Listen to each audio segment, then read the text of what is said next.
সাফা, আরেকটি ভাগ মারওয়া। ইন্না সাফা আল মারআতা মিন শাআইরিল্লাহ। সাফা মারওয়া পাহাড়কে আল্লাহ বান্দা বান্দির জন্য নিদর্শন বানিয়ে দিয়েছে। কাল কিয়ামতের মাঠে আল্লাহ সাফা মারওয়া পাহাড়কে বান্দা বান্দির জন্য মিজানে দাঁড়িপাল্লা বানিয়ে দেবেন। একটু জোরে হবে কি সুবহানাল্লাহ। চাঁদ তো দুটি ভাগে ভাগ হলো। আবু জেহেল বলছে মুহাম্মদ তুমি পরীক্ষায় পাস করতে পেরেছো, একটু বাকি রয়েছে। বলে ও চাচা জি কি বাকি?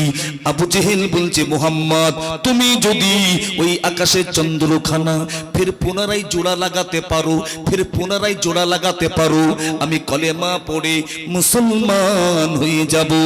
আল্লাহর নবী দয়ার নবী দেরি তিনি করে না, চাঁদের দিকে আঙুলের ইশারা করে দিয়েছে। দেখতে পাওয়া গেল আকাশে চন্দ্রখানা পুনরায় জুড়ে গেছে। একটু জোরে হবে কি সুবহানাল্লাহ। এত বড় হারামি আবু জেহেল বলছে মুহাম্মদ আমি আগে জানতাম তুমি জমিনে জাদু করতে পারো, এখন দেখছি তুমি চাঁদে জাদু করে দিয়েছো। ও হারামি মানিনি, ওদিকে আমি যাচ্ছি না, ও মরুক জাহান্নামে যাক, দুঃখ নেই। ভাই নীল আমরুস্টাং বলে আমি যখন চাঁদে গেলাম, চাঁদের জমিনে গিয়ে একটা লম্বা খাল দেখতে পেলাম, একটা দ্বিখণ্ডিত হওয়ার চিহ্ন দেখতে পেলাম। আমি আমরুস্টাং এই খালটাকে নিয়ে আমি রিসার্চ গবেষণা শুরু করে দিয়েছি, স্টাডি শুরু করে দিয়েছি। আমি জানতে বুঝতে পেরেছি চাঁদের জমিনে ফাটলটা খালটা এটি অন্য কিছু না, এটি হলো মুসলমানদের নবীর আঙ্গুলের কারিশমা। এটা জোরে হবে। শুধু তাই নয়, পৃথিবীর জমিনে বহু ধর্মের মানুষেরা তারা তাদের সৃষ্টিকর্তাকে ডাকে, আর মুসলমানেরা মসজিদে নামাজ পড়ে, আর নামাজ পড়তে গেলে আজান দিয়া লাগে। আজানের ধ্বনিটা আমি নীল আমরুস্টাং চাঁদের জমিনে দাঁড়িয়ে দাঁড়িয়ে নিজ কানে শুনতে পাই। জোরে বলো। আমি জানতে বুঝতে পেরেছি ইসলাম সত্য, কোরআন সত্য, আল্লাহর দ্বীন সত্য, নবী সত্য। এজন্য আমি আমার বুক থেকে খ্রিস্টান ধর্মকে ডিলিট করে দিয়েছি, ইসলামকে বুকে সেভ করে নিয়েছি, ঈমানের কলেমা পড়ে মুসলমান হয়েছি। আজ থেকে নাম হলো আব্দুল্লাহ। এটা জোরে হবে। পৃথিবীর বেঈমানগুলো মুসলমানদেরকে রুখে দেবে, পৃথিবীর বেদিনগুলো মুসলমানদের আল্লাহর দ্বীনকে বন্ধ করে দেবে। আমি আপনাকে জিজ্ঞাসা করি হাজার চেষ্টা হলো আল্লাহর দ্বীনকে বন্ধ হবে? জোরে বলতে হবে, আল্লাহর দ্বীন বন্ধ হবে না। খুব ভালো করে বোঝেন, ওরা যতই কমানোর চেষ্টা করছে আমার আল্লাহ কিন্তু ওদিক দিয়ে বাড়াতে শুরু করে দিয়েছে। ভাই সম্প্রতি মার্কিন মহিলা নামজার অ্যাসেলিমি উনিও ঈমানের কলেমা পড়ে মুসলমান হয়েছেন। সাংবাদিক বলছে এ অ্যাসেলিমি তুমি একজন খ্রিস্টান নারী, একজন শিক্ষিতা, তুমি ইসলামের মধ্যে কি খুঁজে পেলে যে তুমি ইসলাম কবুল করলে? অ্যাসেলিমির বক্তব্য আমি অ্যাসেলিমি একজন শিক্ষিতা নারী, আমি ভাবি পৃথিবীর জমিনে বহু ধর্ম রয়েছে কিন্তু ধর্মগুরু যারা এদেরকে নিয়ে আলোচনা সমালোচনা হয় না, মুসলমানদের নবীকে নিয়ে এত আলোচনা কিসের? আমি আসলিমি, আমি একটু ইসলাম সম্পর্কে মুহাম্মদ সম্পর্কে একটু জানতে বুঝতে ইচ্ছা হলো। আমি ব্রিটেন মিউজিয়ামে গেলাম, কম্পিউটারে সমস্ত ধর্মগ্রন্থ লোড রয়েছে, রামায়ণ, গীতা, বেদ, পুরাণ, নিউ টেস্টামেন্ট, ওল্ড টেস্টামেন্ট, মুসলমানদের কোরআন, উজু থাক নাই থাক, পাক থাক নাই থাক, আসুন দেখুন ডিসকাস করুন। আমি আসলেমি কম্পিউটারে সুইচটাকে অন করে করে সমস্ত ধর্মগ্রন্থ পড়ছি, সমস্যা নেই। যেই না পরিশেষে মুসলমানদের কোরআনের কাছে গেলাম, দাড়িওয়ালা টুপিওয়ালা মুসলমান এরা কম্পিউটারে কোরআন পড়তে, সমস্যা নেই। আমি আসলেমি, আমি তো খ্রিস্টান, আমি তো অপবিত্র।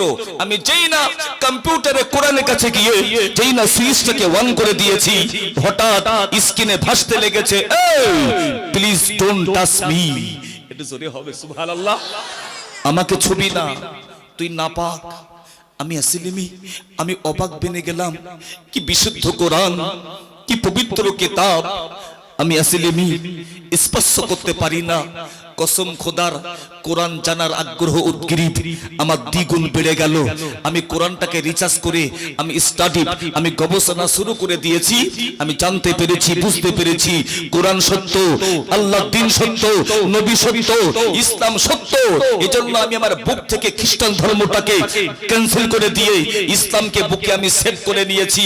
ইমানের কলেমা পড়ে আমি মুসলমান হয়েছি। আজ থেকে নতুন নাম হলো আমিনা আসিলিমি। এটা জোরে হবে। আমি কি বানিয়ে বলছি? আমাকে আপনারা ধরবেন যখন বক্তব্য আমাদের রাখতে হয়। এখন তো অনলাইনে টাইম, রেফারেন্স আমাদেরকে দেখাতেই হবে। দুটি বাচ্চা স্বামী কোর্টে কেস করেছে। জজ বিচারপতি বলছে, এ আসিলিমি, তুমি একজন শিক্ষিতা নারী, তুমি এই মুহূর্তে বলো তোমার স্বামী বাচ্চা একদিকে, ইসলাম তোমার দ্বীন আর নবী আর একদিকে, বলো তুমি কি ইসলাম কবুল করতে চাও না স্বামী বাচ্চাকে ফিরে পেতে চাও? আসিলিমের বক্তব্য, জজ বিচারপতি, আমি আসিলিমি ইসলাম কবুল করতে চাই না, মুসলমান হতে চাই না, ইসলাম কবুল করতে চাই না, মুসলমান হতে চাই না। আমি অটোমেটিক্যাল ইসলাম কবুল করে কোর্টে ঢুকেছি। পুলিশ আমার বাচ্চাকে টানতে লেগেছে, টেনে টেনে আমার স্বামীকে দিয়ে দেয়। পুলিশ যখন আমার বাচ্চাকে টেনে টেনে স্বামীকে দিয়ে দেয়, আমি তো মা, যেন আমার কলিজাটাকে ছেড়ে নিয়ে চলে গেল। তবু আমি মুহাম্মদ সম্পর্কে সিদ্ধান্ত নিয়েছি, প্রয়োজনে আসিলিমি দুনিয়া ছাড়বে, নবীকে ছাড়তে পারে না। আসিলিমি পৃথিবী ছাড়বে, আল্লাহর দ্বীনকে ছাড়তে পারে না। আমি আসিলিমি কন্ট্রোল, সবর। আমার 2 বছর যেতে না যেতে গত বছরে আমার বাচ্চাগুলো ইমানের কলেমা পড়েছেন। আর 2023 শুরু হতে হতে আমার স্বামীটাও ইমানের কলেমা পড়ে মুসলমান হয়েছেন। সপরিবারকে আমি আসিলিমি আমার আল্লাহ আমাকে ফিরিয়ে দিয়েছেন। এটা জোরে হবে, একটু চিল্লে হলো না সুবহানাল্লাহ? মুসলমান তাকবীর দেবেন, নারায়ে তাকবীর, নারায়ে তাকবীর। হাজার চেষ্টা হলো বেঈমান গুলো আল্লাহর দ্বীনকে রুখতে পারে। ভাই, এই যে নূপুর শর্মার কথা একটু আগে বলছিলাম, আমার নবী পাকের চরিত্র নিয়ে প্রশ্ন তুলেছিল। এইরকম কিন্তু আরো উঠবে বাবা। মানে মুসলমানদের মসজিদ, মুসলমানদের মাদ্রাসা, আল্লাহর দ্বীন দাড়িওয়ালা টুপিওয়ালাকে বন্ধ করে দেবে, তাই চক্রান্ত চলছে। আমার বক্তব্য, হাজার চেষ্টা করলেও আল্লাহর ইসলাম দ্বীনকে মুছবে? চিল্লে বলেন মুছবে? আল্লাহর কোরআনকে বন্ধ করা যাবে? চিল্লে বলেন যাবে? পৃথিবীর জমিনে যত ধর্মগ্রন্থ রয়েছে সব কিন্তু বন্ধ করা যাবে। মুসলমানদের কোরআন কিয়ামত পর্যন্ত বন্ধ হবে না। একটু যুক্তির খাতিরে বলি, যত ধর্মগ্রন্থ রয়েছে সব যদি এক জায়গায় করে আটলান্টিক মহাসাগরে ফেলা হয়, ওগো কোন ধর্মগ্রন্থ আর নেই, ধরে নিন। এবারে আপনি বলুন রামায়ণের পণ্ডিতকে, বাল্মীকির লেখা রামায়ণটা তোমাকে বলতে হবে। ও বলবে হু তার মিন্দুরু, হু তার মিন্দুরু মহাশরিন্দারা আল্লাহ ষষ্ঠাং ষষ্ঠাং পরনাম শরণাম ধর্মং আল্লাহ। এক লাইন, 2 লাইন, 1 পৃষ্ঠা 2 পৃষ্ঠা, বেশি বলতে পারবো না। কোরআন রামায়ণের পণ্ডিত যা বলবে, বেদের পণ্ডিত তা বলবে, পুরাণের পণ্ডিত একই কথা বলবে। ইট ইজ ইম্পসিবল, এটা আমাদের পক্ষে অসম্ভব, এক্সেপ্ট আল কোরআন। কোরআন ছাড়া तमाम পৃথিবীতে যত কোরআন শরীফ রয়েছে সব যদি বেঈমানগুলো এমনি করে আটলান্টিক মহাসাগরে ফেলে দেয়, জ্বালিয়ে দেয়, পুড়িয়ে দেয়, মামলা করে বন্ধ করে দেয়, ওগো যখন কোরআন শরীফ থাকবে না, ওগো যখন কোরআন শরীফ থাকবে না, থাকবে কোটি কোটি হাফেজ, কোটি কোটি আলেম। এই হাফেজ সাহেবগুলো গোলগল গোলগল করে বলে যাবে, আলেম ওলামারা টপ টপ টপ টপ করে লিখে নেবে, মুহূর্তের মধ্যে কম্পিউটারের মতো কোটি কোটি কোটি কোটি আল্লাহর কোরআন তৈরি হয়ে যাবে। আর একটু জোরে বললে হতো না?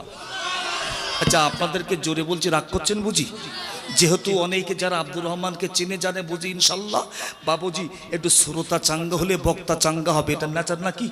ইনশাল্লাহ একটুখানি মাঝে মাঝে মাঝে মাঝে একটু গ্যাপ হয়ে যাচ্ছে, ইনশাল্লাহ এ ওয়াজ হবে না, একটুখানি চাপ দিতে হবে। চাপ আমি ঠাসা আপনাকে বয়ান দেবো ইনশাল্লাহ, একটু চাপ দেবেন। একটু জোরে আল্লাহকে ডেকে নেই তো আব্বা, নারায়ে তাকবীর, নারায়ে তাকবীর। একটু দরুদ শরীফ, আল্লাহুম্মা সাল্লি আলা, একটু চাপেন, বাদিকে একটু চাপেন।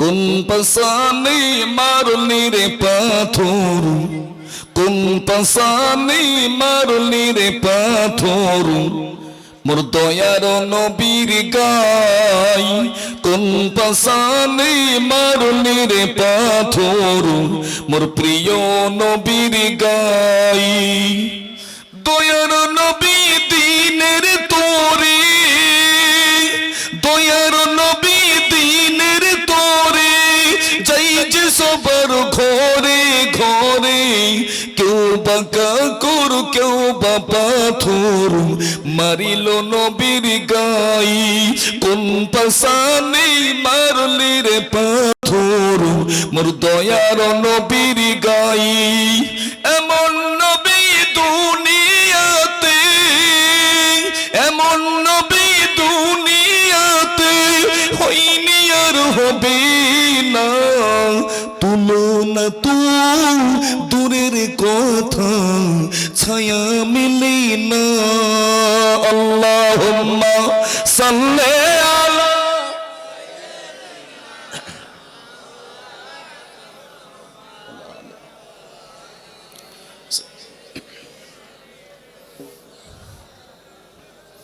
বাবু আমরা সেই মুসলমান যে মুসলমান নবীর জন্য জীবন পর্যন্ত দিতে পারি কথা বলুন ঠিক কিনা 1940 সালে কলিকাতার জমিনে ব্রিটিশ ইসলামকে বেইজ্জতি করবে তাই মুসলমানদের মাথা নিচু করে দেবে তাই আমার নবীর বিরুদ্ধে একটা মিথ্যা বানোয়াটি বই বার করলো নাম দিয়েছে রঙ্গিলা রসুল বইটার মধ্যে দামি নবী নকল নবী তৈরি করেছে ও নবী ডাকাতি করছে চুরি করছে বইটার মাধ্যমে নবীর চরিত্রটা ইংরেজ হরণ করছে মুসলমান প্রতিবাদ করে না মুসলমান প্রতিবাদ করলে মুসলমানকে ইংরেজ ফাঁসি দিয়ে দেবে দুইজন যুবক ছেলে প্রতিবাদ করবে এরা হলো মাদ্রাসার ছাত্র পবিত্র কোরআনে হাফেজ একজন বন্ধু অপর বন্ধুকে বলছে বন্ধু কোরআন হাদিস তাফসীর ফিকহ আকায়েদ মাওলানা হয়ে কি হবে নবী যে বেইজ্জতি হচ্ছে মুসলমান প্রতিবাদ করে না চল আমরা প্রতিবাদ করতে যাব আমার নবী পাকের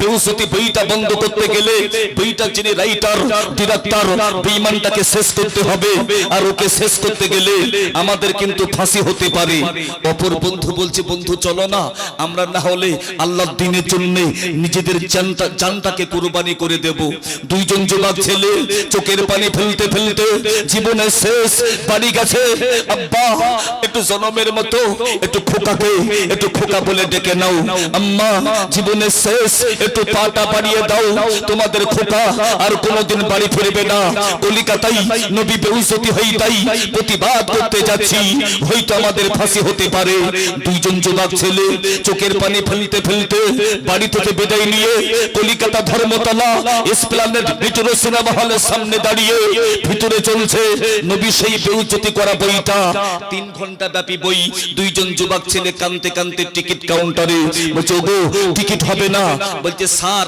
আমাদের টিকিট লাগবে না আপনি কি বলতে পারেন রঙ্গিলা রসুল এই বইটার রাইটারটা কোথায় থাকে বলছে বন্দুক গলি টিপু সুলতান মসজিদ পিছনটা মার্কিন রোড অপোজিটটা বন্দুক গলি ঠিকানা বউটাটা নিয়ে দুইজন যুবক ছেলে অফিসে পৌঁছে গেছে দারোয়ান বলছে নো অ্যাডমিশন ঢুকতে পারবে না বলে স্যার কি ভিতরে আছে বইটা এত ভালো হয়েছে মুসলমান মুখ তুলতে পারে না ওদের নবীকে বেইজ্জতি করা হয়েছে এজন্য আমরা একটু স্যারকে পুরস্কার দেব বলছি এ তো আমাদের লোক ভালো হবে যা আমাদের স্যার ভিতরে দুইজন যুবক ছেলে গুটি গুটি পায়ে হেঁটে হেঁটে যেই না ভিতরে পৌঁছে গেছে গিয়ে দেখছে আমার নবী জানা দুশমন নবী জানা শত্রু বেঈমান ডিরেক্টর ও কিন্তু চেয়ারে বসে বসে ঠান্ডা চাই এ ছেলে এখানে কি বলছে স্যার আপনি কি সেই ব্যক্তি রঙ্গিলা রসুল এই বইটার ডিরেক্টর কি আপনি বলছে হ্যাঁ কেন বলছে না স্যার বইটা এত ভালো হয়েছে আপনি পশ্চিম বাংলা মুসলমান এরা আর মুখ তুলতে পারবে না মসজিদ থাকবে না মাদ্রাসা থাকবে না আল্লাহর দ্বীন চলবে না মুসলমানদের নবীকে আপনি বেইজ্জতি করেছেন এজন্য আমরা একটু আপনাকে পুরস্কার দেব বলছে বাবা তোরা আমাকে কি দিবি বলছে স্যার আমরা আপনার গলায় স্বর্ণপদক পরিয়ে দেব ও তো জানে যে স্বর্ণপদক পরিয়ে দেবে আগামীকাল মিডিয়া আমাকে প্রচার দিয়ে দেবে স্বর্ণপদক প্রাপ্ত ডিরেক্টর ঠিক আছে ভালো হবে যেই না চেয়ারটা ছেড়ে দিয়ে গুটি গুটি পায়ে ওদের সামনে এসে যেই না গলাটা বাড়িয়ে দিয়েছে আর দুইজন যুবক ছেলে পকেট থেকে আস্তে করে বার করছে ছুরিটা বার করে ওর ভুঁড়িতে কাছে পুলিশ হলো, তোরা কাকে মেরেছিস? বলে কুত্তাকে মেরেছে। কুত্তা? বলে কেমন কুত্তা? বলে নবীর পায়ের তলায় ঘোরাঘুরি করছিল, বেঈমানটাকে শেষ করে জাহান্নামে পাঠিয়ে দিয়েছি। এটা জোরে হবে। বাবু আপনারা অনেকে আইন জানেন, 302 ধারা মারার উদ্দেশ্যেই মেরেছে। সুপ্রিম কোর্টের বিচারপতি রায় দিয়েছে 302 ধারা ল অনুযায়ী দুইজন যুবক ছেলেকে ফাঁসির রায় দেওয়া হলো। তবে বিতর্কিত রঙ্গিলা রসুল এই বইটাকে বন্ধ করা হলো। শোনেন, মুসলমানদের মাথা উঁচু হয়েছে, নবী পাকের বেউজ্জতি বইটা বন্ধ হয়েছে, কিন্তু সোনার মানিক কোরআনে হাফেজ দুইজন যুবক ছেলে, এদের হবে ফাঁসি। ফাঁসি তদনীন্তন কালে পশ্চিম বাংলার মুসলিম সংগঠনগুলি মাসওয়ারা সিদ্ধান্ত নিয়ে বলে ইসলামের জন্য কিছু করতে পারেনি, আল্লাহর দ্বীনের জন্য কিছু করতে পারেনি। দুইজন যুবক ছেলে, এরা কিন্তু তাজা নিজেদের জীবনটাকে কোরবানি করে দেবে। যে কোনো মূল্যে এদেরকে বাঁচাতেই হবে। যিনি বিচারপতি লর্ড ক্লাইভ, বাড়ি হলো ব্রিটেনে, ভারতে আর 2 মাস চাকরি রয়েছে। অফিসে যোগাযোগ করে বলছে, স্যার মুসলিম প্রতিনিধি বড় দাবি নিয়ে এসছে, স্যার বিদায়ের প্রাক্কালে আপনি কি পশ্চিম বাংলার মুসলমানদের মুখে একটু হাসি দিতে পারেন? স্যার দাড়ি পাল্লার এক পাশে আপনাকে চাপিয়ে দেব, অপর পাল্লাই আপনার ওজনে আপনাকে টাকা দেব, স্যার আপনি ওদেরকে ফাঁসি দেবেন না। বলছি এত কিছু ঠিক আছে, আগামী কালই তো আমি ওদের দিনটা টাইমটা ঘোষণা দিয়ে দেব। আমি জিজ্ঞাসা করতে করতে বলবে, ছেলে রঙ্গিলা রসুল এ সত্য সত্য, একে কি তোরা মার্ডার করেছিস? ওরা বলবে যে না স্যার, আমরা ওকে খুন করিনি। ব্যাস এতটুকুন কথা বললে ছাড়া হবে। বিচার শুরু হয়েছে, বিচার। এ যুবক রঙ্গিলা রসুল ডিরেক্টর কি তোরাই মার্ডার করেছিস? দুইজন যুবক ছেলে বলছে, এ জজ বিচারপতি আমার নবী জানের দুশমন, নবী জানের শত্রু বেঈমান ডিরেক্টরকে আমরা খুন করে জাহান্নামে পাঠিয়ে দিয়েছি। এটা জোরে হবে। চাপ বাবা, এ তো খুন করেছি বলছে, মানে ও তো জানে যে মাল করে কিছু পাওয়া যাবে না। এই তোদের ব্রেনে কোনো গন্ডগোল নেই তো? মানে এবারে পাগল প্রমাণ করাবে। বলছে স্যার আপনি আগে বলবেন না, আমরা কোরআনে হাফেজ, আমাদের নবীজি আমাদের শিখিয়েছেন মিথ্যা কথা কাবিরা গুনাহ, মিথ্যার বিনিময়ে থাকতে নারাজ। স্যার বেঈমানটাকে আমরা মেরেছি, আপনি আমাদেরকে ফাঁসি দিন। তবে স্যার ভারতবর্ষের ল অনুযায়ী যাদেরকে আপনারা ফাঁসি দেন, এদের জীবনের শেষ দাবিটা আপনারা মেনে নেন। আব্বা আম্মাকে দেখা হবে না, ছোট্ট ছোট্ট কচি কচি ভাই বোনকে পাবো না। স্যার আপনি কি আমাদের জীবনের শেষ দাবিটা মেনে নেবেন? তো বিচারপতি কাঁদতেছে, বাবা আমি যে খ্রিস্টান হলো মানুষ, তোমরা নবীকে এত মোহাব্বত করো, নবীকে এত ভালোবাসো, তোমাদের প্রেম দেখে ভালোবাসা দেখে আমি অবাক বাবা। এই মুহূর্তে তোরা আমার কাছে যে দাবি করবি আমি তোদের দাবিটাকে মেনে নেব। এটা জোরে হয়। ও ভাইজানেরা, দুইজন যুবক ছেলে কাঁদতে কাঁদতে বলেছিল, এই বিচারপতি আমাদের ফাঁসিটা এই মুহূর্তে দেবেন না, দেরি আপনি করবেন না। আজ হলো মাহে সাফার 27 তারিখ, আগামী মাস রবিউল আউয়াল মাস 12 তারিখে বিশ্ব নবী পৃথিবীর জমিনে এসেছে, উক্ত তারিখে বিদায় নিয়েছে। এই বিচারপতি আমাদের ফাঁসিটা, আমাদের মরণটা আগামী রবিউল আউয়াল মাসে 12 তারিখে আমাদের ফাঁসি দিয়ে দেবে। বিচারপতি বলে, বাবা তোমাদের ফরিয়াদটা আমার কাছে কবুল হয়ে গেছে। ও সোনা মানিক, আমাকে ভুল বুঝেন না, কিন্তু আমি কাটসিট করে মূল জিনিসটা বলবো। মুসলমানদের প্রথম মাস হলো মুহররম, দ্বিতীয় হলো সাফার, তৃতীয় হলো রবিউল আউয়াল। 12 তারিখে রবিউল আউয়াল মাসে পুলিশ ওদেরকে সেল থেকে বাইরে বার করে দিয়েছে, গাড়িতে চাপিয়ে দিয়েছে, ফাঁসি দেবে। কোথায় জানেন? মেদিনীপুর তমলুক জেলে, যেখানে ক্ষুদিরামের ফাঁসি হয়েছে ওখানে ফাঁসিটা দিয়ে দেবে। কোলাঘাট ব্রিজটা পেরিয়েছে, মুসলমান বেটা ছেলে মেয়ে ছেলে, মুসলমান বেটা ছেলে মেয়ে ছেলে রাস্তা জাম করে আছে। আহারে আমার নবীর জন্য জীবন দেবে, আমার নবীর জন্য প্রাণ দেবে। একটু সোনার মানিক, একটু চেহারা দেখতে হবে। এত মানুষের জাম, এত মানুষের ভিড়, পুলিশের গাড়ির চাকা ঘোরে না। ও বাইরা, আপনারা জানেন ভারতীয় হলো আইন হলো, যার যখন ফাঁসির রায় বেরিয়ে যাবে সময়টা ঘোষণা হয়ে যাবে, ও যদি এক সেকেন্ড পেরিয়ে যায় ও কিন্তু ফাঁসি হবে না। 1 ঘন্টা টাইম, তাই পুলিশ ওদেরকে গাড়ি থেকে নামিয়ে দিয়ে হাঁটিয়ে হাঁটিয়ে নিয়ে যাচ্ছে, দোসরা গাড়িটা ধরিয়ে দেবে। এই সুযোগ নিয়ে এক মুরব্বী বাপজি দৌড়ে দৌড়ে দৌড়ে দৌড়ে এসে ওদেরকে জড়িয়ে নিয়েছে। এ ছেলে একটু কি দাঁড়াবে বাবা, একটু পরে মেরে দেবে, তোদেরকে ফাঁসি দেবে, তোদেরকে কেটে টুকরা টুকরা করে দেবে। বাবা ছেলে তোরা একটু মিথ্যা বলতে পারো না। 2 জন যুবক ছেলে কাঁদতে কাঁদতে ওই সময় বলে চাচাজি আমাদের ফাঁসি হবে। আপনার চোখে কেন পানি? আমাদের ফাঁসি হবে, আমাদের কলিজাই বড় খুশি। মুরব্বী বাপজি বলছে বাবা তোদের ফাঁসি দেবে, তোদের কলিজাই কিসের খুশি একটু বলো না। 2 জন যুবক ছেলে কাঁদতে কাঁদতে বলেছিল বাপজি জীবনের শেষ রাত, এমনি করে গত রাত জীবনের শেষ রাত, চোখে ঘুম আসে না। এক বন্ধু অপর বন্ধুকে উঠে বললাম বন্ধু রে উঠে যা, আগামীকাল আমাদেরকে ফাঁসি দেবে, আমাদেরকে মেরে দেবে। ওরা আমাদেরকে ফজরের নামাজটা নাও পড়তে দিতে পারে। উঠে গেছি, উজুটা করে নিয়েছি, পাটিটা বিছিয়ে দিয়েছি। জীবনের শেষ নামাজ তাহাজ্জুদের নামাজ পড়ে ও সোনা মানে আমি মুসাফির ব্যক্তি আপনাদের খেদমতে একটা পরামর্শ দিতে পারি। অনেকে কষ্টের মধ্যে রয়েছেন, অনেকে পেরেশানির মধ্যে রয়েছেন, অনেকে রোগের মধ্যে রয়েছেন। আপনার দোয়া কবুল হয় না, আপনি মাঝে মধ্যে গভীর রাত্রে উঠে যাবেন, আপনার বিবি জানবে না, আপনার স্বামী খোঁজ রাখবে না, আপনার ছেলে মেয়ে জানবে না। আপনি উঁচুটা করে নিয়ে পাটিটা বিছিয়ে দেবেন, তাহাজ্জুদের নামাজটা শুরু করবেন। ওয়া মিনাল লাইলি ফাতাহাজ্জাদ বিহি নাফিলাতাল লাক।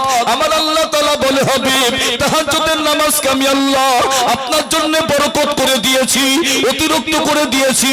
আল্লাহ নবী দয়ার নবী পাক জবানে জানিয়ে দিয়েছে যে ব্যক্তি তাহাজ্জুদের নামাজের পরে আল্লাহ দরবারে যে দোয়া চাইবে ওই দোয়াটা আমার আল্লাহ তাআলা তাড়াতাড়ি কবুল করে নেবে। আর একটু জোরে হলো না, আরো জোরে বলা গেল না। 2 জন যুবক ছেলে চোখের পানি ফেলে কাঁদতে কাঁদতে বলছে বাপজি আমাদের ফাঁসি হবে। আপনার চোখে পানি, আমাদের ফাঁসি হবে। আমাদের কলিজাই বড় খুশি। কেন জানো? আমরা তাহাজ্জুদের নামাজের পরে আমরা একটু ঘুমিয়ে পড়েছি, আমরা খব দেখছি, স্বপ্ন দেখছি। কি স্বপ্ন? ও স্বপ্ন হলো দামি স্বপ্ন, ও স্বপ্ন হলো মদিনার স্বপ্ন। মদিনার নবী মদিনার মাজার হতে হাতটা লম্বা করে দিয়েছে। এ যুবক আমার জন্য জীবন দিবি, আমার জন্য প্রাণ দিবি, ভয় তোরা পাবি না, টেনশন তোরা নিবি না। আগামীকাল যেই না তোদেরকে ফাঁসিতে ঝুলিয়ে দেবে, যেই না তোরা কবরে ঢুকে পড়বি, কবরে ঢোকার সাথে সাথে ওমা আরসালনাকা ইল্লা রাহমাতাল লিল আলামিন, আমি যে দয়ার নবী, আমি যে মায়ের নবী, যেই না কবরে ঢুকবি আমি রাহমাতুল লিল আলামিন, আমি কবরের মধ্যে তোদেরকে আমি জড়িয়ে নেব। আর একটু জোরে হলো না? ও বান্দারা আপনার অসুবিধা হচ্ছে? সব ঠিক আছেন তো? দেখি অবস্থা না রে তাকবীর। ও বান্দারা ওয়াজ কিন্তু এখনো শুরু হয়নি। আপনার আজকে আমি ঘড়িও পড়ি, যেহেতু মুফতি আমিনুদ্দিন সাহেব বলে কথা, আমাদের একই সাথে বায়ানে আমরা থাকি। শুধু উনি বলেছেন তাই আমি ডাইরেক্ট ছুটে চলে এলাম। ইনশাল্লাহ আজকে ঠাসা আওয়াজ হবে, আমার পরে আবার বাংলাদেশ থেকে। জি, এই জন্য আপনাদের চাঙ্গা হতে হবে। ভাইজানেরা 2 জন যুবক ছেলে কাঁদতে কাঁদতে বলেছিলে মুরব্বী বাপজি আপনি টেনশন নেবেন না। ও মুরব্বী বাপজি আমাদের কলিজায় এর জন্য খুশি, আমরা মারা যাব, মরে যাব, আমাদেরকে কবরে ঢুকিয়ে দেবে। কবরে যে আমরা অপেক্ষা করতে থাকবো। আল্লাহ নবী তিনি জানিয়ে দিয়েছে কাল কিয়ামতের মাঠে 12টা সূর্যের মুখ খোলা হবে, বান্দার মাথার 1 হাত উপরে সূর্য থাকবে, জমিনটা পড়ে পড়ে তামা হবে, বান্দার মাথা মগজগুলো হাতের হাড়ের মতন টকবক করে ফুটবে, সর্দির মতো নাক কান দিয়ে গলে গলে পড়বে। কঠিন কিয়ামতের মাঠে বান্দা পানি পানি চিৎকার দিয়ে দেবে, তারাই পানি পাবে যাদের মরণটা আল্লাহর জন্য, যাদের মরণটা নবীর জন্য। কি পানি? হাউজে কাউসারে পানি। ইন্না তাইনাকাল কাউসার, কাউসারকে আল্লাহ হাবিবুল্লাহকে দান করবে। যে পানিটা দুধের থেকে সাদা, মধুর থেকে মিষ্টি, যে পানিটা বান্দা বান্দিনী যদি কিয়ামতে এক ঢোক পান করে যত সময় পর্যন্ত জান্নাতে না যাবে অত সময় পর্যন্ত পিপাসা লাগবে না। একটু জোরে হবে কি সুবহানাল্লাহ। দুইজন যুবক ছেলে কাঁদতে কাঁদতে ওই সময় বলে, মুরব্বি বাপজি, আমরা কিয়ামতে আমার নবীকে তালাশ করতে থাকবো, আমার নবীকে খুঁজতে থাকবো, আমার নবীকে পেয়ে যাব, নবী পাকের কদম শরীফটা জড়িয়ে নেব। ইয়া নবী আল্লাহ, ইয়া হাবিব আল্লাহ, হুজুর পশ্চিম বাংলার জমিনে আপনার নামে বেইজ্জতি আমরা হতে দিই না। আমরা কিন্তু আপনার মহব্বতে আমাদের কিন্তু ফাঁসি হয়েছিল, আমাদের মরণটা শহীদি মরণ। কঠিন কিয়ামতে আপনি একটু আমাদের কাউসারটা পান করিয়ে দিন। আল্লাহ নবী তিনি দৌড়ে দৌড়ে এসে আমাদেরকে নিজ হাতে কাউসারটা পান করিয়ে দেবে, আমাদের কলিজা ঠান্ডা হয়ে যাবে। জোরে বলে। লম্বা কথা আমি যাচ্ছি না। যদি আব্দুর রহমানের কথা ডাউট লাগে, সন্দেহ হয়, চলে যান কলিকাতা পাক সার্কাস কুবরা কবরস্থান রয়েছে, আজও দারোয়ান দাঁড়িয়ে আছে, বিখ্যাত কবরস্থান পাক সার্কাসে কুবরা। আপনি জিজ্ঞাসা করবেন রঙ্গিলা রসুলের জন্য, আমার নবীর জন্য, ইসলামের জন্য, কোরআনের জন্য দুইজন যুবক ছেলে জীবন দিয়েছিল, ফাঁসিতে ঝুলেছিল, এদের কবর কই? বলবে বাবা ওই লম্বা লম্বা দুটি কবর ওদেরই কবর। ভাই ওরা যদি নবীর জন্য, ইসলামের জন্য জীবন দিতে পারে, নবীর উম্মত আমরা, আমার ইসলামের জন্য, নবীর জন্য আমাদের করণীয় কর্তব্য দায়িত্ব কিছু আছে না নেই? আছে না নেই? বাবজি মাহফিলে এসেছেন, আজকে আপনারা পরিবর্তন হয়ে বাড়ি যাবে ইনশাআল্লাহ। আমি আয়াতে কারিমা দিয়েছি, আমাদের পাপ থেকে নিজেকে সংযত হতে হবে। জি, ইন্নাস সালাতা তানহা আনিল ফাহশাই ওয়াল মুনকার, নামাজ বান্দাকে পাপ থেকে বাঁচিয়ে দেবে। আমি আপনাকে ধরিয়ে দেব ইনশাআল্লাহ। এখন বলুন, আজ থেকে পাপ আপনি না জেনে পাপ করেছেন, আল্লাহ আপনার পাপ ক্ষমা করবে, কিন্তু জেনে আপনি পাপ করবেন না। আমার সোনা পাখি, আপনি না জেনে অনেক পাপ করে ফেলেছেন, ফিরে এসে আল্লাহকে তওবা করে বলুন, আল্লাহ আপনাকে ডেকে নেবে, কবুল করে নেবে। একটা ছোট্ট হাদিস বলি, তবে চোখে পানি আসবে। ওই জনেরা আল্লাহ নবী দরবারে একজন সাহাবা এসে কাঁদে, নাম যার দাহিয়া কলবি, কাঁদতে কাঁদতে আমার নবীকে বলেছিল, ইয়া নবী আল্লাহ হাবিব আল্লাহ হুজুর, আমি দাহিয়া কলবি বলি, হুজুর আমাকে বুঝি জাহান্নামে যেতে হবে, হুজুর আমার গুনাহ বুঝি মাফ হবে না, হুজুর আমার গুনাহ ক্ষমা হবে না। আল্লাহ নবী, দয়ার নবী ওই সময় বলে, দাহিয়া কলবি, আল্লাহ তোকে মাফ করে দিয়েছে, আল্লাহ তোকে ক্ষমা করে দিয়েছে। দাহিয়া কলবি কাঁদতে কাঁদতে নবীকে বললেন, ইয়া নবী আল্লাহ, ইয়া হাবিব আল্লাহ হুজুর, আমি এমন অন্যায় করেছি, আমি এমন পাপ করেছি, আপনি কিন্তু জানেন না, আল্লাহ আমাকে মাফ করবে না। ইয়া নবী আল্লাহ, হাবিব আল্লাহ হুজুর, আমাদের সমস্ত মূর্খতার যুগ, আমাদের যুগটা তো অন্ধকারের যুগ, আমাদের যুগটা তো আইয়ামে জাহেলিয়াতের যুগ। এই যুগে মেয়ে হওয়াটা বড্ড অন্যায়, এই যুগে নারী হওয়াটা বড্ড পাপ। যাদের ঘরেতে কচি কচি কন্যা জন্মগ্রহণ করে, এদেরকে জ্যান্ত পুঁতে হত্যা করতে হয়। আমি দাহিয়া কলবি, আমি আমার জীবনে 70টা নারীকে হত্যা করেছি। আল্লাহ নবী, দয়ার নবী ওই সময় বলে, দাহিয়া কলবি, আল্লাহ তোকে মাফ করে দিয়েছে, আল্লাহ তোকে ক্ষমা করে দিয়েছে। দাহিয়া কলবি কাঁদতে কাঁদতে বলেছিল, ইয়া নবী আল্লাহ, হাবিব আল্লাহ হুজুর, আমি দাহিয়া কলবি আপনাকে বলবো, 69টা মেয়েকে আমি হত্যা করেছিলাম, আল্লাহ আমাকে মাফ করে দেবে, ক্ষমা করে দেবে, এটা হয়তো আমার বিশ্বাস হয়, কিন্তু আমি দাহিয়া কলবি এমন একটা মেয়েকে হত্যা করেছিলাম, নাম যার জামিলা, আমি জামিলাকে এমনি হত্যা করেছিলাম। এ গুনাহ আল্লাহ আমাকে মাফ করবে না, এ গুনাহ আল্লাহ আমাকে ক্ষমা করবে না। আল্লাহ নবী ওই সময় বলে, দাহিয়া কলবি, তুমি জামিলাকে কেমনে হত্যা করেছিলে, জামিলাকে কেমনে মেরেছিলে, একটু আমাকে তুমি বর্ণনাটা দিয়ে দাও। আল্লাহ নবী সাহাবী দাহিয়া কলবি কাঁদতে কাঁদতে বলেছিল, ইয়া নবী আল্লাহ, হাবিব আল্লাহ হুজুর, আমি দাহিয়া কলবি, আমার বিবির পেটে তখন বাচ্চা, আমার বিবিকে আমি বললাম, বিবি আমি তো সামদেশে ব্যবসা করতে যাব, যদি তোমার পেট হতে পুত্র সন্তান হয়ে যায়, ওকে তুমি রাখবে, মানুষ করবে, বড় করবে, যত্ন করবে, কিন্তু যদি তোমার পেট হতে নারী সন্তান জন্ম নাই, ওকে গলা টিপে হত্যা করে দেবে, অন্যথায় পুড়িয়ে মেরে দেবে, অন্যথায় জানতো তুমি কবর দিয়ে দেবে। মেয়েকে রাখবে না, মেয়েকে তুমি জানতো রাখবে না। আমি দাহিয়া কলবি আমার বিবিকে কথাটা বলে আমি সামদেশে ব্যবসা করতে চলে গেছে। ইয়া নবী আল্লাহ হাবিব আল্লাহ হুজুর, আমার সামদেশ হতে মদিনা শরীফে ফিরতে আমার এমনি করে 5 বছর টাইম পেরিয়ে গেছে হুজুর, ব্যবসার জন্য টাইমটা পেরিয়ে গেছে। 5 বছর পরে আমি যেই না দেশে ফিরে এসেছি, আমার বিবি আমাকে খেদমত করে, আমার বিবি আমাকে বাতাস করে, কিন্তু আমি দাহিয়া কলবি আমি ভালো করে তাকিয়ে দেখি আমাদের উঠোনে চাঁদের মতো ফুটফুটে একটা কন্যা সন্তান, ও কিন্তু খেলা করতে লেগেছে। ইয়া নবী আল্লাহ হাবিব আল্লাহ হুজুর, যদি মেয়েটাকে আপনি একবার দেখতেন, আপনি দয়ার নবী, আপনি মেয়েটাকে কিন্তু চুমা দিতেন, ওকে জড়িয়ে নিতেন হুজুর, এত সুন্দর দেখতে। আমি দাহিয়া কলবি আমার বিবিকে বললাম, বিবি এই মেয়েটা কে গো? আমার বিবি কাঁদতে কাঁদতে বলে, ও স্বামী তুমি আমাকে মাফ করে দাও, তুমি আমাকে ক্ষমা করে দাও। ওই যে মেয়েটা চাঁদের মতো ফুটফুটে, দেখ ভালো করে তাকিয়ে থাকেন, দেখতে অনেকটা আপনার মতো ছবি নিয়েছে। ও আমার স্বামী গো, যখন আপনি বিদেশে চলে যান আমাকে বললেন, বিবি তোমার পেটের মধ্যে যে বাচ্চা, যদি বাচ্চাটা পুরুষ সন্তান হয়ে যায় ওকে তুমি বড় করবে, মানুষ করবে, লালন পালন করবে, কিন্তু যদি কন্যা সন্তান হয়, মেয়ে সন্তান হয়, ওকে তুমি রাখবে না, গলা টিপে মেরে দেবে, জ্যান্ত পুড়িয়ে হত্যা করে দেবে। ও স্বামী